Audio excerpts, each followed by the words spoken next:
మీకు తెలుసా రావణాసురుడు ఆత్మలింగాన్ని మహాశివుడి దగ్గర నుంచి ఎలా సంపాదించగలిగాడో? తన తల్లి కోరిక అయిన ఆత్మలింగాన్ని సంపాదించడానికై రావణాసురుడు కైలాసానికి బయలుదేరాడు.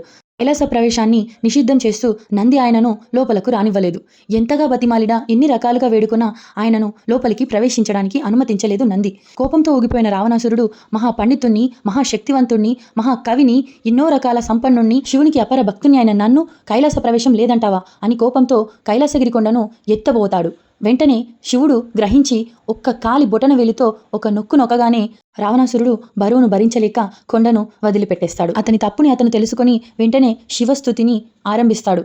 దాన్ని మన వాడుకలో శివతాండవ స్తోత్రంగా పరిగణించబడుతుంది. ఆ శివయ్యను మెప్పించడానికి అతని కడుపులోని పేగులను తీసి వీణగా వాయిస్తూ జటాటవీ గలజ్జల ప్రవాహ పావితస్థలి గలేవలం యలంబిత భుజంగ తుంగ మాలికాం అని శోక సముద్రంలో మునిగిపోయి పాడతాడు. అతని బాధను గ్రహించిన శివుడు ప్రత్యక్షమై ఏం వరం కావాలో కోరుకో అనగా ఆత్మలింగం అని అనగా తదాస్తు అని ఆత్మలింగాన్ని అతని చేతిలో పెడతాడు. ఇది స్టోరీ.